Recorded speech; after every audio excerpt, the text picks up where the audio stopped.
Okay. So Saurabh, this would be, MCQ round. We will be asking you the multiple choice questions, and you are expected to answer within 30 seconds of time. So it would be like a learning with fun.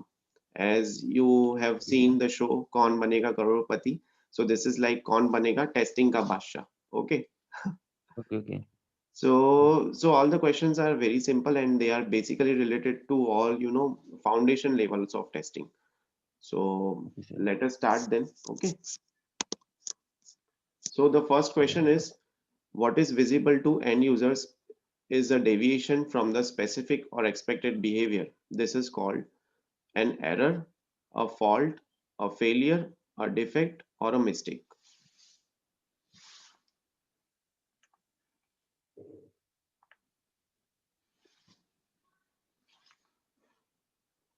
Sir, defect, sir. Defect. Actually, this is called a failure because it is a deviation. Deviation. Okay. Okay, sir. Now let's move to the next question. Regression testing should be performed every week after the software has changed, as often as possible when the environment has changed, when the project manager says. So you have to Sir, classify which of these statements are true and which of these statements are false. So here are all the options for them. That is V and W are true, means every week and after the software changed, X and Z are false, means as often as possible and when the, so this is a false statement. So similarly, all the statement classification categories have been given. So which option is right for as per you? A, B, C, D, or E? yes, sir.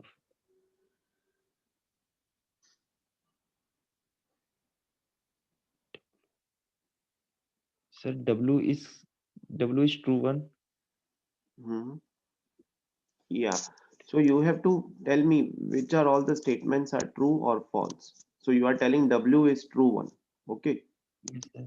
So you mean to say either A or some B or C or D? Which of these Sir, options? sir, V is not correct, sir. Every week is not correct, sir. Every week is not correct. Okay, fine. So which are all the options that you will select from these options? Tell me about all the statements. How many of them are true? How many are of them are false?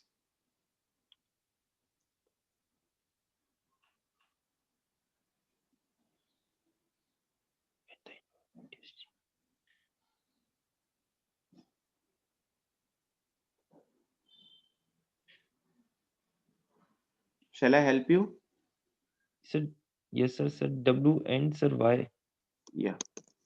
W and Y are correct. Yes, sir. Okay, so you are telling this C. and Y. W and Y are correct. So C. And what about Yes, X? sir. As often as possible. What do you think about this statement? Yes, sir. Sir, it is also possible, sir. It is true, sir. X as often as possible. So if you will be continuously testing the software whenever it is possible, Yes, sir. so Sir, would it give you any of the profit or would it help you in testing? mm, Okay. yes, So sir. let me tell you the answer as 30 seconds have passed. So W Yes, sir. and Y are true. This is the right option. Okay, okay, Okay. sir. So you were actually going in the right direction after the software has changed and when the environment has changed. Yes, sir. While V, X, and Z are false. That is, every week it should not be done. X Yes, sir. is also not possible as often as possible. Then when you will get time to test another things. And Z means when the project manager says it is, it is not a proper right answer. Okay. So let's move to the next question. IEEE 829 test plan documentation standard contains all of the following except. So, so see the question. It contains all of the following except. So you need to find the odd one out that is not present in the test plan documentation. Yes, sir. Sir, these are test environments. No, test environment would be there in the test plan, right? Okay, okay, okay.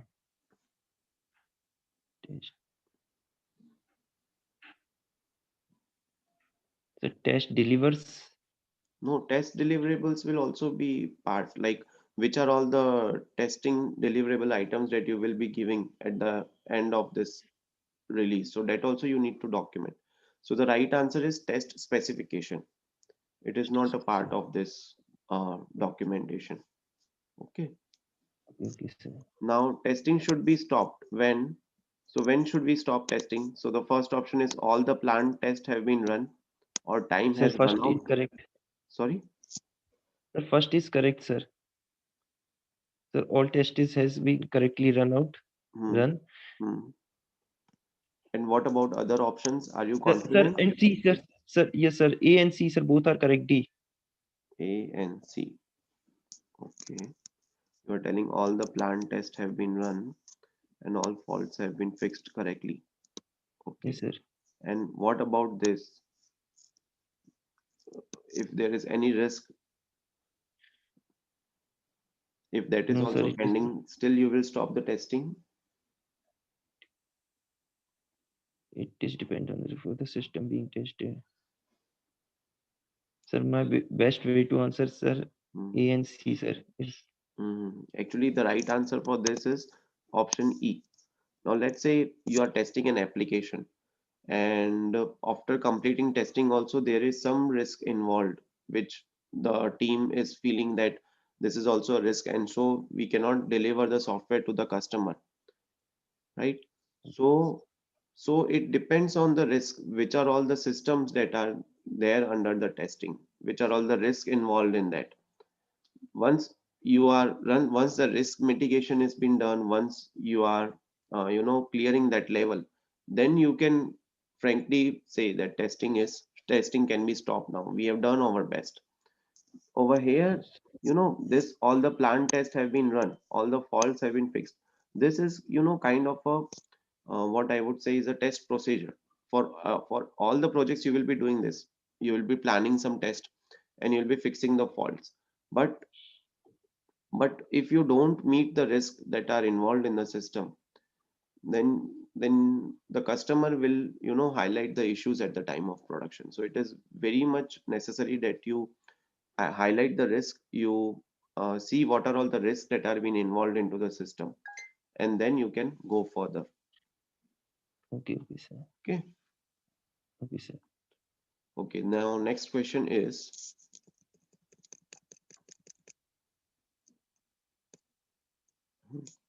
order numbers on a stock control system can range between 10,000 and 99,999 inclusive.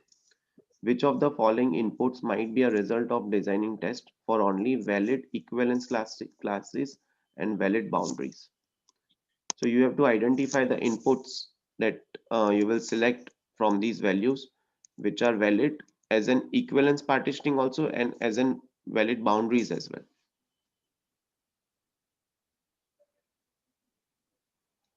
Sir, I don't know the sir answer. Okay. So over here, now let me explain you. If you are going for boundary value analysis, right? Then which are all the values that you will take? 10,000, 10,000 plus 1, 10,000, and you'll take 999. Okay. That is 10,000 minus 1. Then you will also take, now you have prepared the test cases for this value. Now similarly you will prepare test cases for this value. Okay. So Okay, it sir. would be 99998, and again this value itself 999, and then 9999 plus 1, so you'll take 1 lakh. Okay, this is for Okay, sir. BVA. For BVA. equivalence partitioning, what you would do is you would take both these values, 10,000, you'll again take 9999, and any one of the value you can take 50,000. Okay, let's look at the Okay, sir. options also that are there. So in that, the middle value that they have given is 50,000, right? Now understand the question once again, what it tells. It tells you have to design test for only valid equivalence classes and valid boundaries. So when it says valid, so you can you can discard this number. Okay, then you can discard this number as well. Okay, then now you can see which are all the values that you are seeing. 10,000 is there, which is common in both.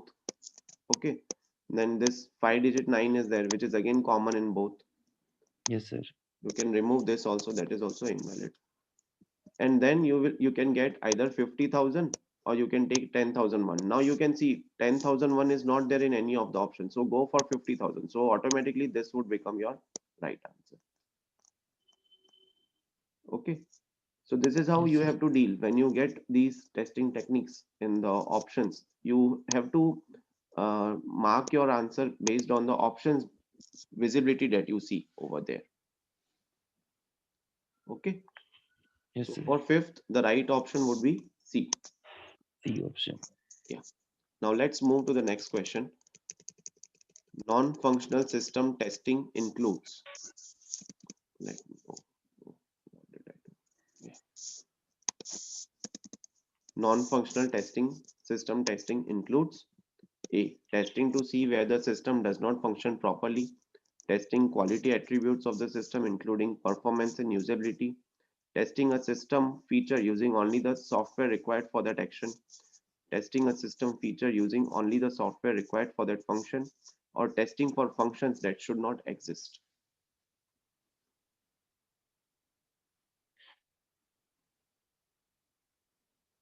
Sir, B said testing quality attributes of the system, including performance and usability, sir. Yeah, wonderful. That's the right answer. Okay. Now, which of the following is not a part of configuration management? That is A, status accounting of configuration items. B, auditing conformance of to ISO 9001. C, identification of test versions. D, record of changes to documentation over time. Or E, controlled library access.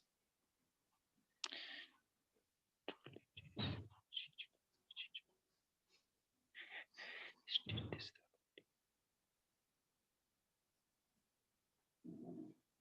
Sir, A or B option, either A and B. Okay. So you're not sure? Yes, sir. Okay. So I think, see, status accounting of configuration items is already a part of configuration management. So over here, the right option would be B, Okay, okay. auditing conformance to ISO 9001. Okay. Now, which of the following is the main purpose of the integration strategy for integration testing in the small? That is small modules, they mean to say, or in small projects. So, so what is the purpose? So the purpose, the option A is to ensure that all of the small modules are tested adequately. Option B is to ensure that the system interfaces to other systems and networks. Option C is to specify which modules to combine when and how many at once. Option D, to ensure that the integration testing can be performed by a small team. Or option E, to specify how the software should be divided into modules.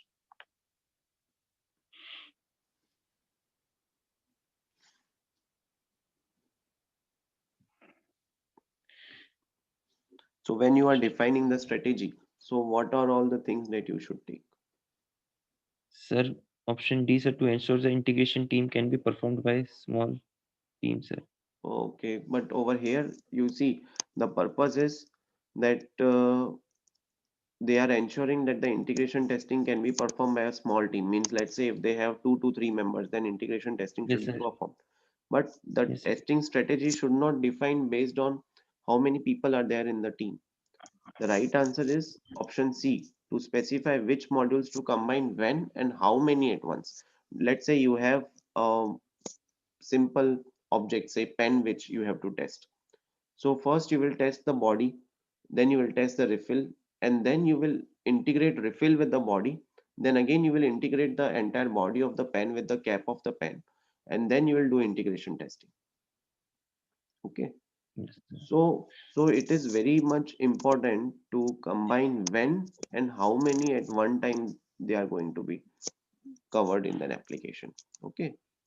Okay, sir. Okay, now let's come to the last question. What is the purpose of test completion criteria in a test plan?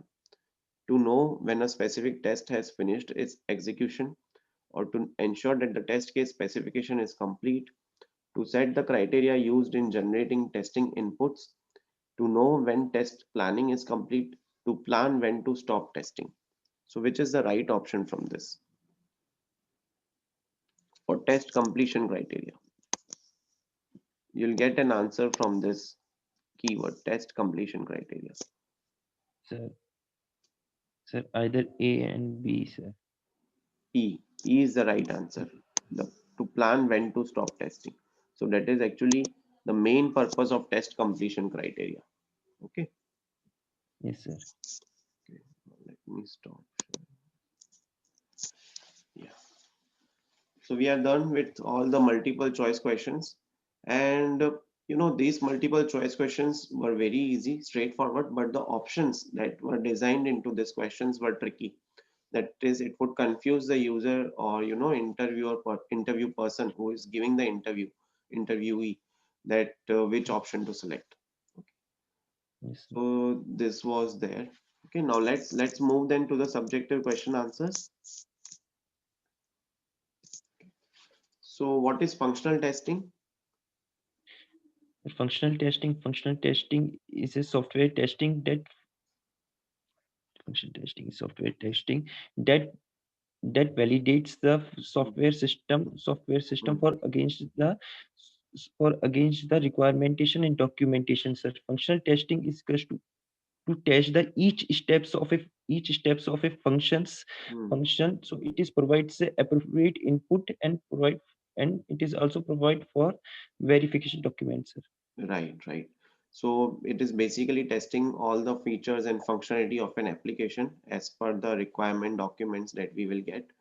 And it is also categorized in various types, like you can tell as Unit unit test, testing, integration integration testing, testing, usability testing, acceptation regression, testing. yeah, system testing. So all these are types of functionality testing. So then what is non-functional testing? So non-functional testing, non-functional. So I don't know, sir. Yeah. So non-functional testing, I think we covered in multiple choice question also. Yes, It sir. Yes, is sir. excluding, it includes the performance, the reliability, security, integrity, and portability of the feature or the application that is there under the testing. So which are the two types of non-functional testing? Or or let me phrase this question. Which are the types of performance testing? Perform- So no, sir. Okay. See, non-functional testing comes up first. It is a bigger umbrella. Then Yes, comes sir. performance testing, security testing beneath that. Then again, beneath performance testing, you will get load testing, stress testing. Okay. Do you have idea of load testing and stress testing? What is load Sir, testing or what is stress testing? sir, I know, sir, stress testing to Okay. find the upper limit of the capacity of to find the upper limit Hmm. to find the upper limit capacity and also defect for sir in application, sir. Mhm. Okay. So let me help you with that. Now, if someone asks you in an interview what is load testing, so you should answer that testing the application, the response of the application within a specified limit. That is, let's say if you have got the application which is to be tested, and the limit of that application is 1,000 users.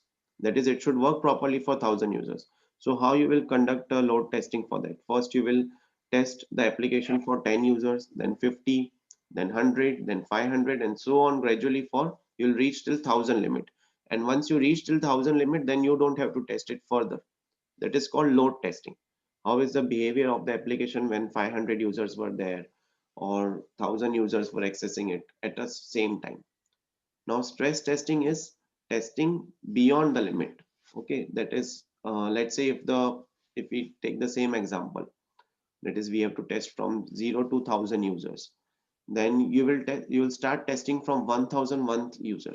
Okay, you are not much interested of what is the behavior or what is the response of the application for first 0 to 1,000 users. You have to test beyond the limit, And for load testing, it is testing within the limit.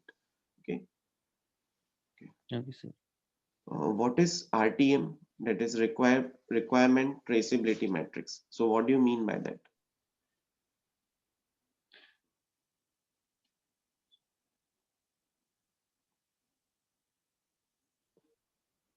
Sir, no, sir. I know, sir. Orthogonal matrix, sir, but not, sir. Yeah. Okay, no problem. So requirement traceability matrix is actually a document that maps test cases with the requirements discussed in the software requirements document. That is, it will do one-to-one mapping of each and every requirement with the test case. So when this kind of mapping is done, then it is, there are very less chances that any requirements is being left to be, which is not being tested. Okay. So it is Okay, done with an intention, with an purpose to make sure that each and every requirement has been tested. Okay. Then what is okay, sir. pesticide paradox? Sir, pesticide paradox, sir. It is a part of a, sir. It is part of, sir, functional testing. They have a Actually, it is a principle of software testing, principle of and software. yeah, it is one of the principle of software testing. There are actually 7 principles of software Five. testing. Okay, okay, five. Seven. And in so what is the meaning of pesticide paradox is that you have to actually you test the same test cases over and over again and again.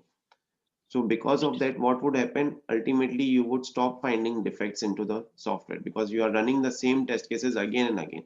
There is no uh, new changes or no enhancements you are doing in your test cases. So ultimately, you will stop losing defects. So that is called pesticide paradox. Okay. Okay, sir. Okay.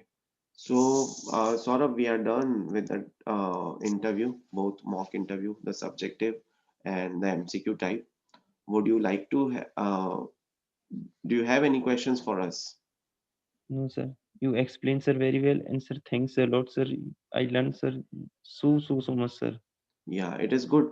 And actually, you should start reading all this testing concepts, all these testing Okay, principles are there, testing techniques are there. The okay, sir. testing techniques would be helpful to you in your career also, whether you are a Okay, fresher or you are getting 2+ years of experience or 5+ years of experience. They are useful into the industry even today as well. Many of the yes, testing teams are using those techniques, so try to upgrade yourself. Okay. And yes, in sir. our channel also you'll get a playlist of software testing, and you can refer that, Okay, and you'll get good yes, yes. knowledge from that also. Okay. Okay, sir. So we Okay, sir. wish you a good luck for your career. Okay. Thank you so much, sir. And we wish for your, for that you make a good career in the industry of software testing soon. And we'll like to see you getting placed in one of the very good MNC company soon. So all the Thank you, sir. best for Thank your you so much, career. sir. And it was great having you on the channel. Okay. And if you have any questions or queries, then feel free to reach out to me. You have the contact Okay, number, you have our email address. We are also okay, connected sir. on LinkedIn as well. So we can Yes, sir. take, have word over there as well.